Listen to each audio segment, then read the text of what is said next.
Hello दोस्तों, आपके अपने YouTube चैनल में भव्य क्लासेस पर आपका हार्दिक स्वागत है। आज हम बात करेंगे क्लास 10th के बारे में। ठीक है, प्रश्नावली 1.1 किसकी बात करेंगे? प्रश्नावली 1.1 प्रश्नावली किसकी बात करेंगे? 1.1 की। ठीक है, जो प्रश्नावली 1.1 है हम उसके सारे इंपॉर्टेंट क्वेश्चन करेंगे। पहले हम करेंगे प्रश्नावली से, एग्जाम्पल लेंगे बाद में, क्योंकि कई करते हैं एग्जाम्पल करवाते हैं, लेकिन मैं आपको क्वेश्चनों को इस कदर समझा दूंगा कि आप प्रश्नों को करने के बाद एग्जाम्पल बहुत आसान तरीके से कर पाओगे। ठीक है, कई तो करवाते हैं एग्जाम्पल, लेकिन हम क्वेश्चन लेंगे, क्वेश्चन करवाने के बाद में आपको एग्जाम्पल करवाऊंगी। वाह सर, आप भी बोलोगे एग्जाम्पल ज़्यादा हार्ड होते हैं, एग्जाम्पल जो होते हैं वो ज़्यादातर एग्जाम में आते हैं। ठीक है, इसलिए हम पहले क्वेश्चन करेंगे, क्वेश्चन करने के बाद में हम एग्जाम्पल करेंगे। ठीक है, प्रश्नावली 1.1 का वास्तविक संख्या है उसका पहला प्रश्न लेते हैं। पहला जो प्रश्न है यहाँ से बात करेंगे कि पहला प्रश्न क्या है। प्रश्न है निम्नलिखित संख्याओं का, हमें पहला जो क्वेश्चन है उसकी बात करते हैं, अभाज्य गुणनखंड ज्ञात करना है। पहला जो प्रश्न है उसमें हमें अभाज्य गुणनखंड क्वेश्चन जो है आप किताब से देख सकते हो, प्रश्नावली 1.1 का हमें इसमें करना है। मैं शॉर्टकट लिखूंगा क्वेश्चन। ठीक है, अभाज्य गुणनखंड की हमें यहाँ गणना करनी। क्वेश्चन नंबर 1 है, मैं क्वेश्चन बोल देता हूँ आपको। निम्नलिखित संख्याओं को अभाज्य गुणनखंडों के गुणनफल के रूप में व्यक्त कीजिए। हमें निम्नलिखित अभाज्य गुणनखंड को गुणनखंड के रूप में व्यक्त करना है। अभाज्य गुणनखंड के रूप में हमें व्यक्त करना है। कौन कौन सी संख्या है? पहली संख्या है 140। ठीक है, 140। दूसरी जो संख्या है हमारे पास इतनी है।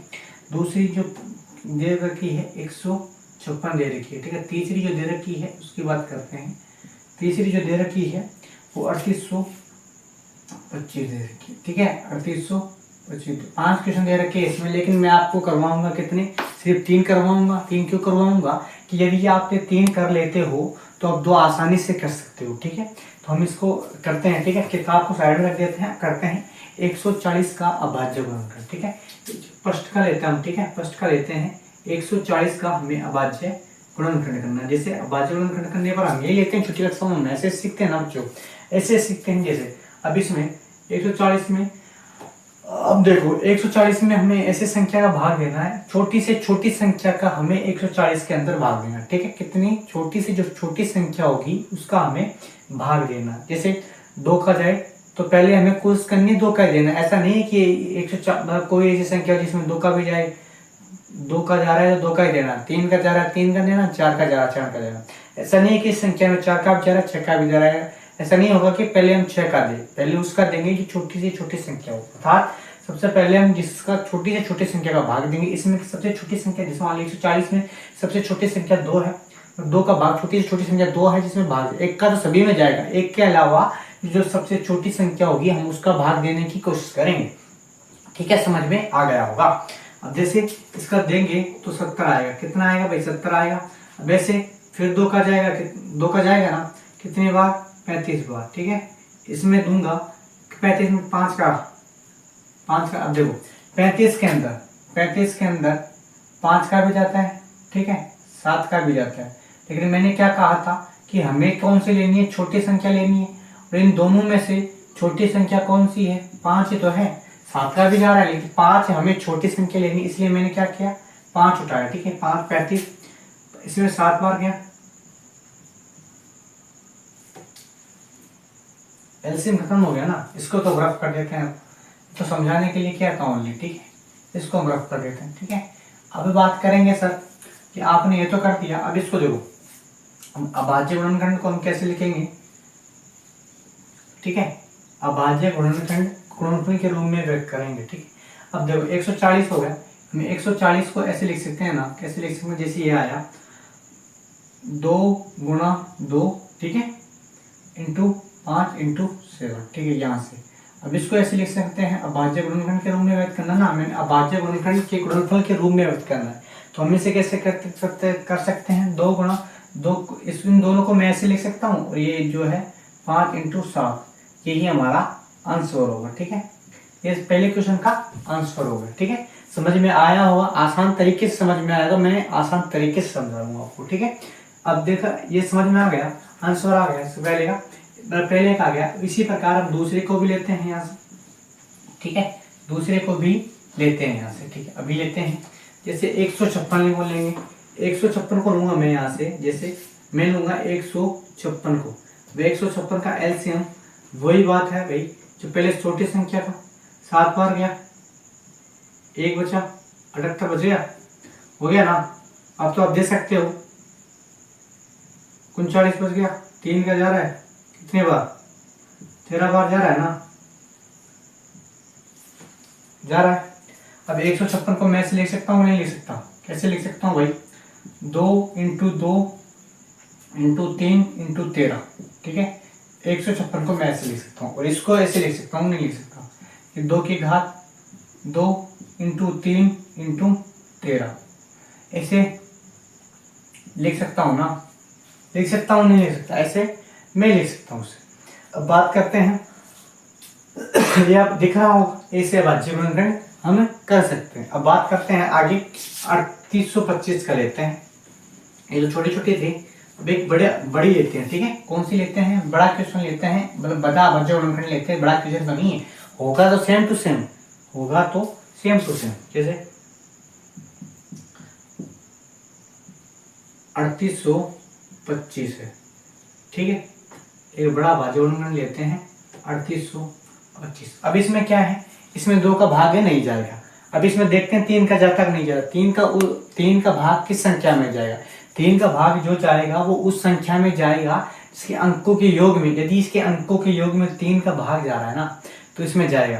5 का तो जाएगा ही जाएगा, इसके इकाई का अंक 0 और 5 हो, इसके इकाई का अंक क्या हो, 0 भी हो और 5 भी हो, 0 भी हो और 5 भी हो, उस संख्या में 5 का भाग पूरा पूरा जाता है। लेकिन पहले हमें 3 का देखना है भाई, इसमें 3 का जाता है कि नहीं जाता, क्यों देखना है भाई, क्योंकि हमें छोटी से छोटी संख्या लेनी है, ठीक है।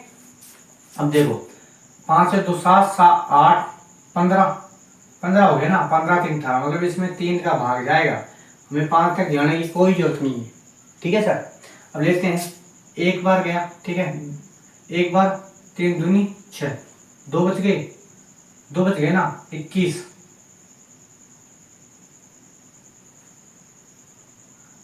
6 1 3 पंजे 1265, एक बच गए, ठीक है। अब देखो, अब ऐसे कर सकते हो 1265 इंटू 3, सही है कि नहीं है, 5 3 15, 1,81,000,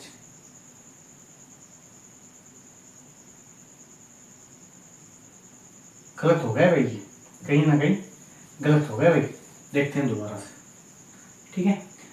3 का देंगे, एक बार गया, 3 दूनी 6, 2 बज गए, 2 22,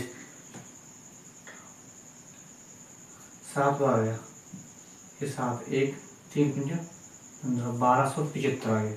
अब देखो वापिस से देखते हैं इसमें, अब देखो 7 11 12 12 और 3 15, मतलब इसमें भी जाएगा 3 का भाग, ठीक है।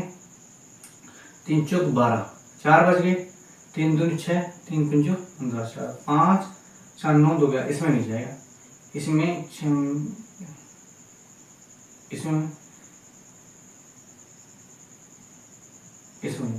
अब इसमें देता है 5 का भाग, ठीक है। 8 बार गया, 2 बज गए, क्या हो गया, अब कितने का जाएगा, अब 13, इसमें 17 का जाएगा, कितने बार जाएगा, 5 बार। तो 8825 को हम कैसे लिख सकते हैं, 8825 को हम लिख सकते हैं 3 into 3 3 into 3 into 5 into 5 5 into 5 into 17,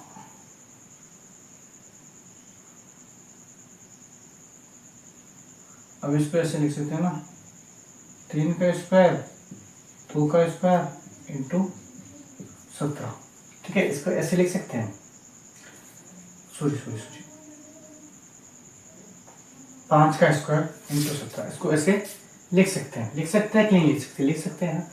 अब हमारे पास, हमें इसमें पहले क्वेश्चन के अंदर हमें 5 क्वेश्चन दे रखे थे, कितने क्वेश्चन दे रखे थे बच्चों, 5 क्वेश्चन दे रखे थे। मैं आपको 2 क्वेश्चन देता हूँ जो कि होमवर्क में दूंगा, किस में दूंगा बच्चों, होमवर्क के अंदर दूंगा, जिससे कि आप अपने हिसाब से करोगे, ठीक है। यदि फिर भी आपसे वो नहीं होते हैं तो आप कमेंट बॉक्स में कमेंट कर देना, मैं उसको जो भी अपनी नेक्स्ट वीडियो होगी जिसमें आप कमेंट करोगे मैं उसमें करवा दूंगा, ठीक है। क्वेश्चन लेते हैं, ठीक है। चौथा क्वेश्चन, पहले का ही चौथा क्वेश्चन है। एक तो है इजी है, बहुत इजी है भाई। 5005 है। चौथा पांचवा क्वेश्चन है 7429। कितना है भाई? 7429, ठीक है। 7429 है, ये आपको समझ में आ गया होगा, ठीक है। अब इसको आपको किस में करना है? होमवर्क के अंदर करना है। किसके अंदर करना है भाई? होमवर्क के अंदर करना है। अब सभी को पता होगा इसे किस में करना है? होमवर्क के अंदर करना है। ये बहुत इजी क्वेश्चन है भाई। अब आपको क्या होता है कि गलती किसी से भी हो सकती है, ठीक है। कोई कितना ही बड़ा इंसान क्यों ना हो, उससे गलती आसानी से हो सकती है, लेकिन हम कोशिश करेंगे कि आपको इजी से इजी वे में क्या किया जाए? इजी से इजी वे में सिखाया जाए। क्या किया जाए भाई? इजी से इजी वे में सिखाया जाए। गलती मेरे से भी हो सकती है, आपसे भी हो सकती है, किसी और से भी हो सकती है, ऐसा कोई दो राय नहीं है भाई। मैं पढ़ा रहा हूँ, मेरे से भी गलती हो सकती है, आप पढ़ रहे हो, आपसे भी हो सकती है।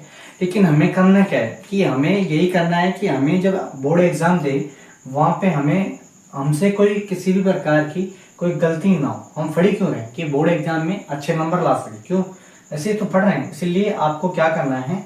आपको यही करना है। मैं इसको वापस से लिख देता हूँ क्योंकि दिख नहीं रहा है, ठीक है।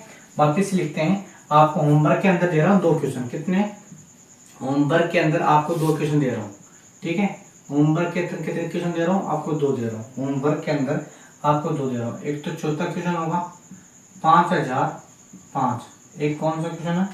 चौथा क्वेश्चन है 5005। एक पांचवा है 7429। कौन सा है? 7429। ये आपको होमवर्क में करना है। यदि आपको ये नहीं आते हैं तो कमेंट बॉक्स में, जैसे मैंने पहले बताया था, कमेंट बॉक्स में कमेंट करना है। अब चलते हैं क्वेश्चन नंबर 2 की ओर। किसकी ओर चलते हैं भाई? क्वेश्चन नंबर 2 की ओर चलते हैं, ठीक है। मैं पूरा क्वेश्चन बोर्ड पे नहीं लिखता हूँ, मैं बोल देता हूँ, ठीक है। अब क्वेश्चन नंबर 2 है पूर्णांकों के निम्नलिखित, ठीक है। नहीं, ऐसा करता हूँ, पूर्णांकों के निम्नलिखित, ये आपको पहली क्लास है अपनी, इसको इतनी रखते हैं क्योंकि ये जो क्लास होगी अभाज्य वर्गखंड होगी, इसको आपको सीखने में आसानी होगी, इसलिए मैं छोटी क्लास रख रहा हूँ। जब भी हम नेक्स्ट वीडियो में मिलेंगे, शानदार क्लास में मिलेंगे, ठीक है। इससे भी अच्छी तो सेकंड क्वेश्चन होगा, सेकंड होगा, थर्ड होगा या फोर्थ क्वेश्चन होगा। हम 3-4 क्वेश्चन नेक्स्ट वीडियो में करेंगे, जिससे ये पहली क्लास से आपको भी लगेगा कैसा पढ़ा रहे हैं, ठीक है। धन्यवाद।